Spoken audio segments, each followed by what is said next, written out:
Welcome to the Rising Lioness Podcast on All About Animals Radio, a place dedicated to animals and all those who act to protect and advocate for them.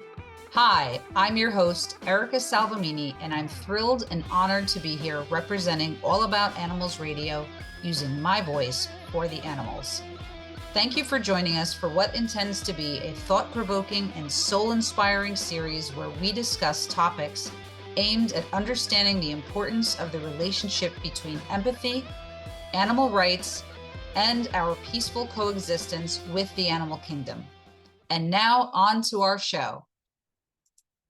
Hi, welcome back. This is the Rising Lioness with the author of The Weight of Empathy, Lucas Spiegel. Hi, welcome, Lucas. Thank you for being here again with us. This is part 2 of this podcast discussion to talk about your book today.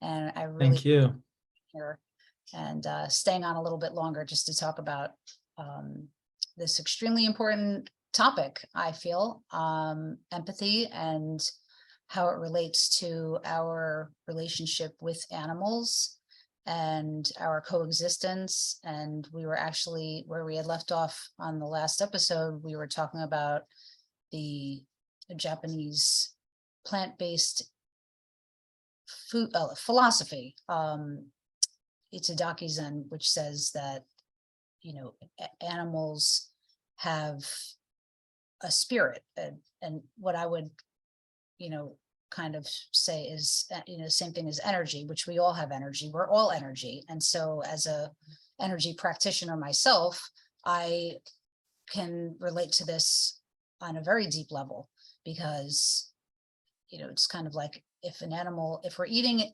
animals and the animals that we're eating have been tortured and their flesh is basically laden with suffering, then we are then ingesting whatever it is that we're consuming.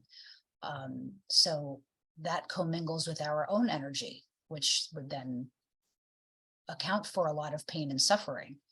So something that has to go somewhere, right? So we have to either, you know, work that out in some way, some level, or it's just going to stay within us, and then as, you know, an energy practitioner, we talk about energy and how that affects all of us, you know, every part of us, our physical, our emotional, our mental, and our energetic being. And so a lot of our own physical ailments stem from energetic blockages and things like that. That's not to say that eating animals that have suffered is the only thing that's wrong with our world, and it's the only thing that is ailing. certainly.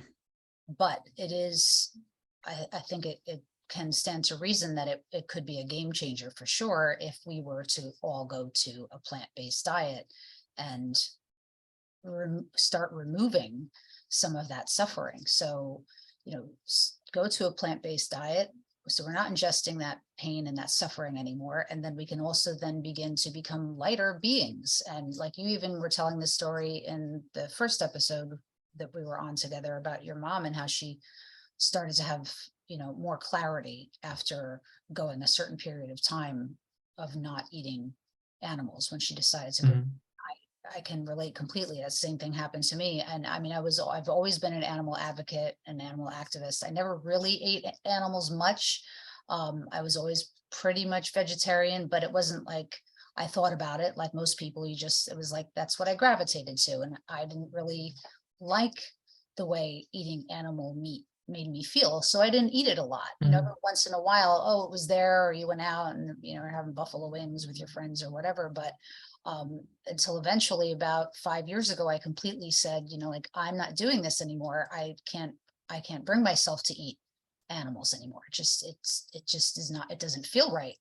And so after I stopped eating animals, I kind of had the same sort of realization, like a whole new world opened up for me in terms of what I wanted to do and how I felt passionate about needing to make changes for the animal world. And so here I am, and now I'm hosting on this show to help make a difference in some way, just as I guess, you are with what you're doing and what so many other wonderful people are doing in this world to make a difference. Because in the end, it isn't just about the animals and saving the animals. It's about saving ourselves, saving our souls, saving the soul of humanity. I think, people could say, well, that's, sounds like a whole lot of hooey, save the animals and you save the world. It's also about looking at becoming more empathetic and being kind to one another and making a better world for us all to live in. That's ultimately where I take this when we go to, when you started reading your chapter on ItaDakiZen and why eating a plant-based diet is so important. There's so many reasons, and you can take that all the way down to the end of that story and see, what it means for us as humanity.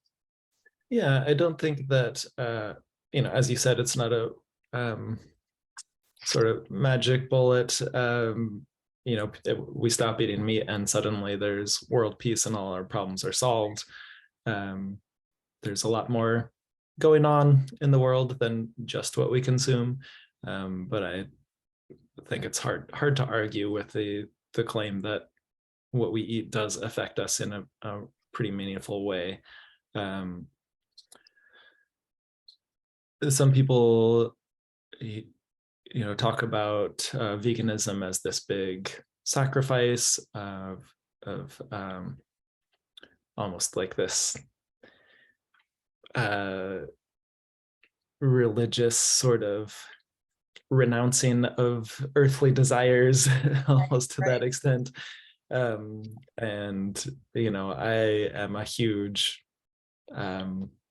connoisseur of food and different cuisines and love to cook and bake, and I eat more than my fair share of junk food and indulge in really good food, and so that part is certainly, maybe it, not to downplay any challenges that people face in transitioning their diets, but I certainly don't feel like I am depriving myself of anything in terms of what I eat. And really, quite to the contrary, I feel just gratitude every time I eat, that I can sit down with a plate of food that is going to nourish me and bring me pleasure and joy, and that I live in a world and in a time and in a place in society where I don't have to harm animals to do that. Because that's not possible for everyone in the modern world, and that's certainly not possible for everyone, throughout history, that they had that opportunity. So to be able to feed myself with just plant foods is just, I can't really imagine at this point if I had to, whatever, stranded on a desert island and had to, kill an animal to survive, or whatever the hypothetical is. Like I can't imagine that. And I'm just so grateful that I can thrive on a plant-based diet, and that it's literally the opposite of a sacrifice or compromise. It's the ability to live in alignment with my values. That's beautiful. That's perfectly put. Yeah. And like you said, and do no harm and eat some really good food. People are missing out because there is a lot of really good food. Yeah, I don't want also to downplay the importance of like nostalgia and sort of the connection that people have with the foods that they eat, comfort, things that they grew up eating. Use that word again. It brings up it's comforting. It is a connection to one's family and history and community and all of these things. At the same time, there's a lot of people who talk about veganism as this huge limitation, who only eat like two things. And they're like Right. their diet is extremely limited, even though they don't rule out any like large categories of food. They do rule out anything that they're not familiar with, or any cuisine that comes from a different culture or country than their own. Yeah. So there's a huge amount of food, and yeah, anytime I'm traveling, I'm just so grateful to find the things that are just incredible local, street food, just obscure things that are, coincidentally vegan, Right. sort of accidentally vegan, Those and are just happy so surprises when incredible, that and new happens. new Yeah, flavors, new vegetables, and new fruits, and new dishes. So yeah, there's a lot out there. there is a lot out there. Um, and, you know, to the, so we talk about the comfort, and we talk about different comforts that humans, really gravitate to, and how we, we can go to the grocery store and find our nice, pleasing to the eyes packaged foods. And then there's, so to us, it's okay because, we didn't have to kill it, and we don't think about that. Like you said, there's cognitive dissonance. So, but then there's, other parts of the world which you went to visit, like Southeast Asia and Vietnam. And that gets to, that was part of your book where I had a really hard time getting through, actually. And a Yeah. lot of it was not just because of what your despair and Mhm. the despair that you felt watching the despair of these animals and the suffering. And you told this story about how you were kind of, unknowingly walking through this Vietnamese market, and you're smelling all these good smells, and you're having a nice little stroll, and then it was like boom, all of a sudden you realized what you were in the midst of. And basically it was described like a living hell for these animals that were in this live animal market. And so they weren't pigs and chickens, and they were not your typical farm animals that we see here, or that we don't see here, that we just know about, like in Charlotte's Web. But they're monkeys, and they're cats, and they're dogs, and these are animals. They're in cages, and they're, you had to hear their pleas and cries for help. That just, I was at a point where I had to close the book and I had to walk away, and I can only imagine Yeah. what you felt. And actually, as an empath, I could actually feel it, which is part of why I had to close the book and walk away for a little while, because it was really, so you wrote about how you kind of hurriedly went through that market and got yourself back to your room and cooked yourself some rice and vegetables in your steamer. And I quote, you wrote, cried into your useless fucking hands. And you talked about how you were wrought with despair with the situation of our world. And that was something super palpable. And I can only imagine, or I tried to imagine what that must have been like. And you mentioned the desperation and necessity, how desperation and necessity leads us to desensitization, and which is very much like here in the US, how we desensitize ourselves. And really, is there any difference to these people in other parts of the world? Are they any different? They just don't have the ability to go to grocery stores, and it's just not how it's done there. They do it I differently. mean, But it's interesting. I mean, certainly there are a lot of people, in Vietnam, where I was writing about that, and many other places in the world, who don't have a lot of options, and they, a lot of the food choices they make are their only choices. Um, that's not true for everybody. That's not true for, everyone in Vietnam who eats dogs. I wrote about that desperation and necessity as, specifically in that context. It's really kind of speculation, admittedly, but, we did, as humans, raise and breed dogs to be sort of loyal companions. And so,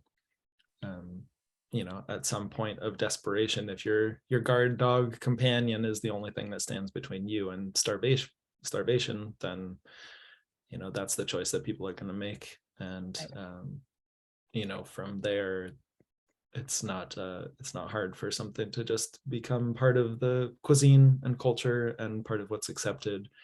And, people, desensitize themselves sometimes out of necessity.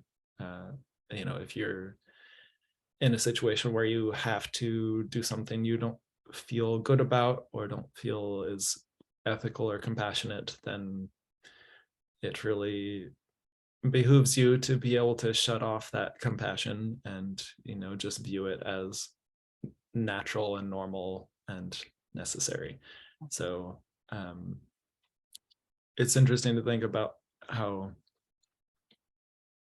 people in a place like Vietnam versus the US, for instance, are both desensitized to the suffering of animals, but the context that we're living in is extremely different.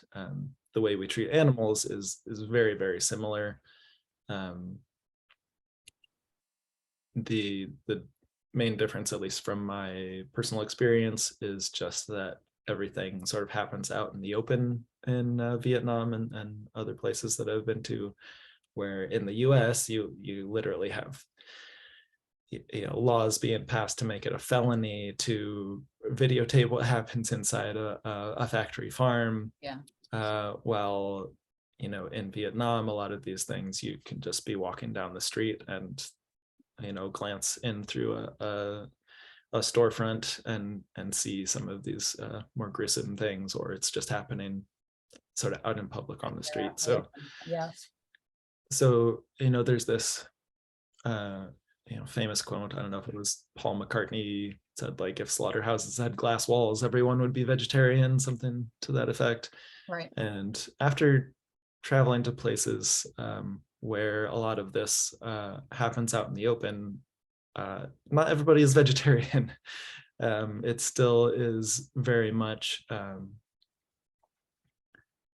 sort of shaped by religious practices. If you are someone who happens to follow a religion or be from a family that follows a religion that frowns against eating meat, then you might be vegetarian or vegetarian part of the time. And if your religion doesn't have any problem with it, then you probably aren't vegetarian. It seems to have very little to do with like how much animal suffering people are exposed to. But I think, I don't know, we seem to be desensitized for different reasons in the US. I think we desensitize ourselves because, when we eat meat, we're complicit in this violence, and that's not it's hard to sort of be at peace with yourself if you're a compassionate person and are fully sort of consciously aware of that conflict. And then in a place like Vietnam, you're probably going to be desensitized more just because you see it all the time, and just that exposure is desensitizing. So we're desensitized partly because of our own culture, and partly because we don't ever see what happens in factory farms. And even when it is exposed, we can usually turn a blind eye to it. So I think there's lots of reasons that people become desensitized through their culture and their context, or they sort of choose to desensitize themselves. As you said, like empathy is a very important part of how humanity gets to a better place where our world is more compassionate. And obviously I couldn't agree more. That's why it's I wrote a book about empathy. Right. But yeah, if we don't learn to make these connections with the animals that suffer at our hands, then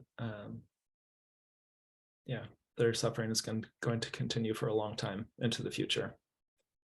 Yeah, I can't bear that thought. So I hope that I hope things do start to change. I'll just say I know they will. We keep doing things like this, and others do the same, and we continue to advocate and just keep telling others to do the same. And eventually, we'll just I can't fathom a world where it continues to get worse. So I'm just gonna, this is where I decide to, lull myself into a false sense of Yeah, I it mean, has to get better, because it can't. I don't get think worse. it's inevitable. I think it's going to take Some time. a lot of work and time, and pushing through setbacks and all of that. Yeah. Some things do But get I worse think it's before they a get really better. remarkable time in the world where our ability to sort of thrive on a plant-based diet, the availability of increasingly delicious and cost competitive alternatives to animal products, and an increasing concern for the welfare of animals, is happening all at the same time that animal agriculture is orders of magnitude larger and more cruel than it has ever been in the history of the planet. It's like And so it's holding on. It doesn't want to let go. Yeah, and there's all of these economic forces and momentum that are keeping it in place, but it is getting more and more cruel as we learn to genetically engineer animals and confine them in ways that are more and more cost effective And alter them without, yeah in the most unkind of ways. And then let's, not forget about the antibiotics and then the viruses that they start to yeah then, so all of this cruelty is expanded just to unfathomable scales over the last half century or something, as factory farming has really exploded, the level and the scale of the cruelty, as well as just the gross inefficiency of growing crops to feed to animals in order to eat the animals instead of eating the crops directly, as you alluded to, the biosecurity liability that animal agriculture is, with zoonotic diseases and contamination and all of this. Like, all of these things are accelerating in a horrible direction, and at the same time there's more and more concern for animals. There's more and more empathy for animals, more and more understanding of non-human animals as sentient beings who are capable of suffering and joy. Yeah. And those two things, they can't coexist. They can't both keep growing indefinitely. And so I don't know what it's going to look like and how long it's going to take, but I agree that there's got to be a breaking point where people say, okay, well, clearly we know at this point that everyone can be healthy on a plant-based diet.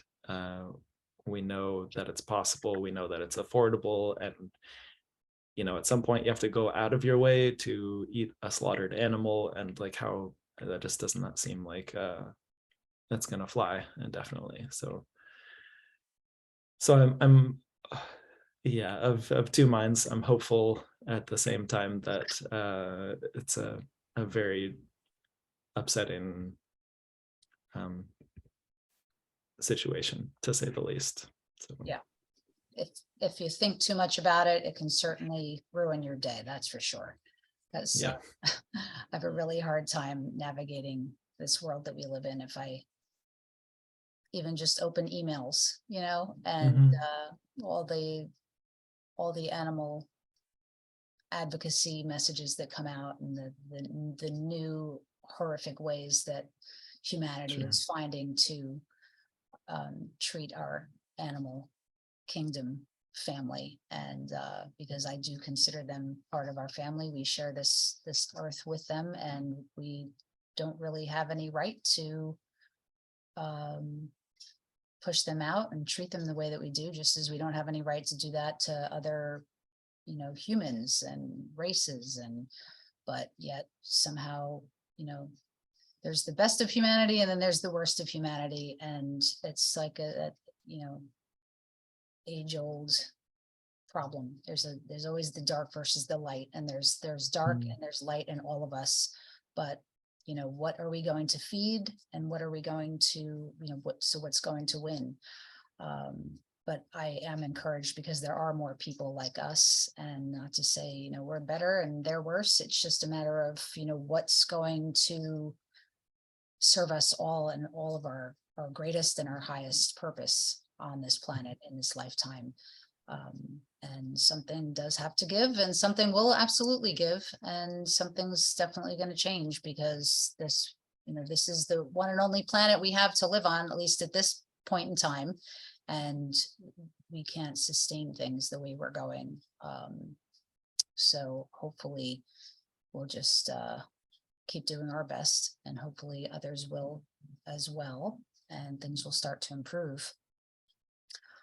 Until then, I'm really glad that you wrote this book. I'm glad that we can have conversations like this, because I do think that putting it out there, sends messages to other like-minded people who do want to feel good about their choices, and maybe, for however many people listen to this today or tomorrow or next week or whenever, or pass it on to somebody else who is considering some of this stuff, some of these topics, possibly going vegan, and, not just because it's the physically healthier way to live, but also because it's, maybe, spiritually or energetically good for them.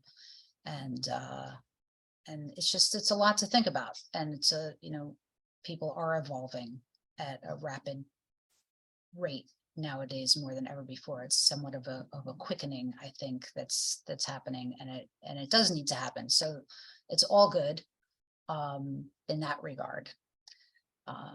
So,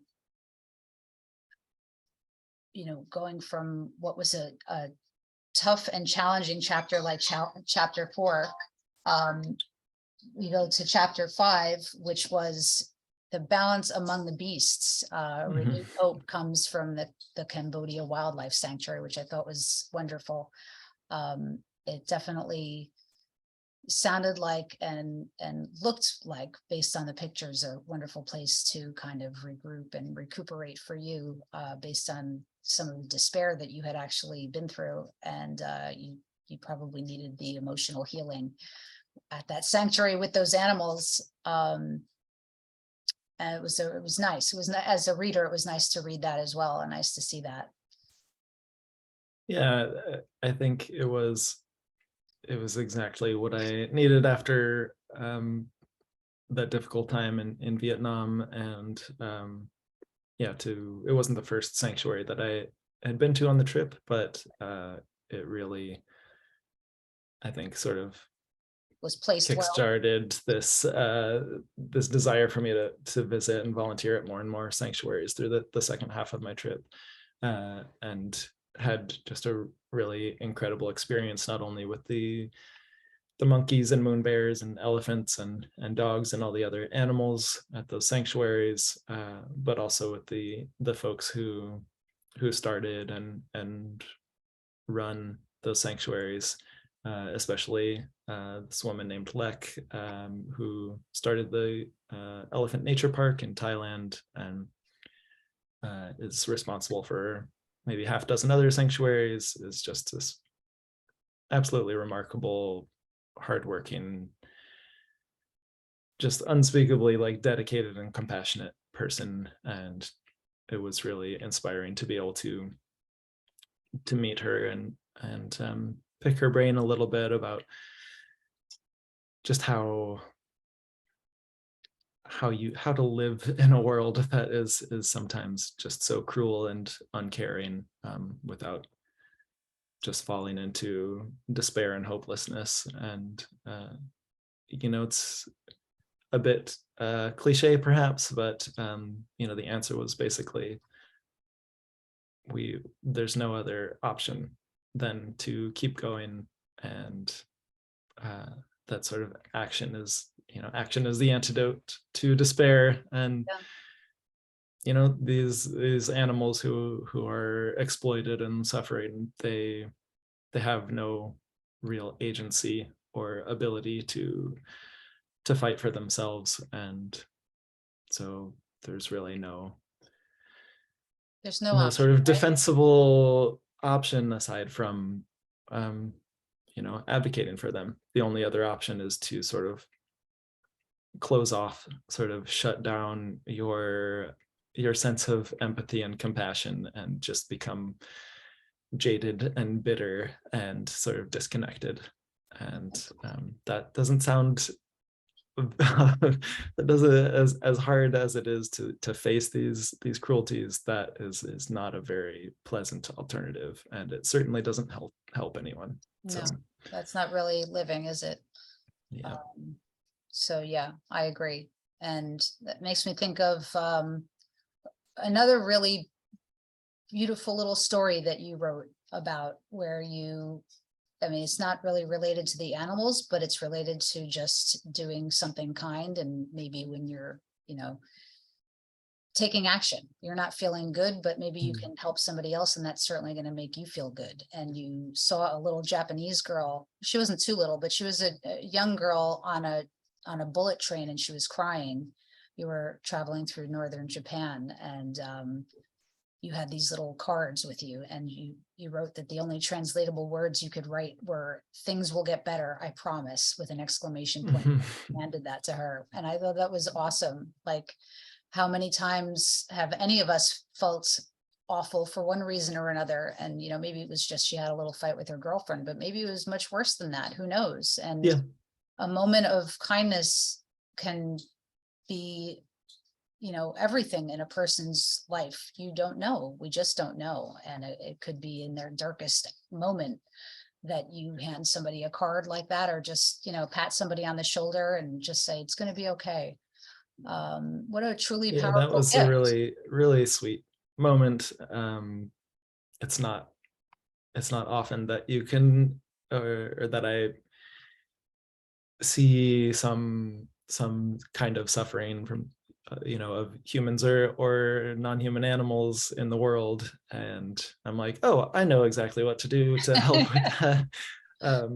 But just seeing this schoolgirl on the train on the way home, and all her classmates are laughing and joking and happy, and she's like weeping in the corner, and I'm like, I know what that was like, from when I was a kid. And I know how hard that time of life can be, and I know that if you can get through it, then things get better and easier, and you have more agency over your own life as you get older, and are able to like shape your life and your relationships the way you want, hopefully. So yeah, being able to just make a kind gesture, as I wrote, it's a tiny thing, but I hope that in the long run it's more memorable that she got this card from a stranger than whatever was upsetting her that day. No doubt. That's empathy does go a long way, doesn't it? Mm-hmm. Well, Lucas, thank you for sharing your stories with me here today. And your book with the world. I just think it's amazing. And I wanted to say thank you again. It's been my absolute pleasure to speak with you and having you here today with me. Joining me to discuss your journey, your book, and this much needed topic of empathy. It's, I think it's one of, if not the most important bedrock foundations that humanity should exist from. And so definitely a much needed thing, for lack of a better term, in our world today. Creations like your book and other things like it can touch the lives of so many who need empathy's calling today. So to all of our listeners, I wanted to just please remind you, check out The Weight of Empathy today. It's you can purchase it on Amazon. I have no doubt you're going to love it as much as I did. It was soul inspiring. The pictures are absolutely National Geographic worthy. And if you love it as much as I did, which I know you will, pass on that love and light. It's the holiday season. It's coming up. What a great gift for anyone, for your friends, loved ones, especially if you know they're animal lovers or they're vegans or they want to be, or just wherever it makes sense. We're all in need of its beautiful reminders today that empathy is a necessity for us all, and we can't forget that. So thank you, Lucas. Thank you so much for having me. It's, I wrote the book largely as just a way for me to process all of the experiences that I had over 22 months traveling and what it meant for me and for my life going forward. And I just put a lot of time and a lot of my heart into it. And I took some 17,000 photos over the course of my trip. So distilling the best ones out of there and putting it all together. I'm really, really grateful to have been able to get it out into the world. I hope that others enjoy it as much as you. I will just say that it is on Amazon, but it's preferable to buy it from weightofempathy.com. Oh, perfect. Thank you. That way, Jeff Bezos doesn't get as much of the right. money that way. He doesn't need that. Yeah. Go to either way, I'm yeah, really grateful to get it out in the world and hope more people enjoy it. Absolutely. So thank you for having me. Thank you so much. Great to see you, Lucas, and maybe we'll see you again in the future. Thank you so much. Thank you. Bye. This has been Erica Salvemini for the Rising Lioness Podcast on All About Animals Radio. A special thank you to Chris Corley for generously lending us his song, Zero Gravity, for the Rising Lioness Podcast theme. Please take a moment to write a review for our show as it helps others to find us. Please also support our guests and their work, All About Animals Radio, and our social networks. Doing this further supports the animals and their advocates too, thereby making you an Animal Kingdom warrior also. You can find our links on the Rising Lioness podcast page. Until next time, in the words of Sharon Nunez, Animal Equality President, remember this: the small actions of one passionate individual can create a butterfly effect, leading to a movement that has the power to change the world. Please use your voice for the animals today.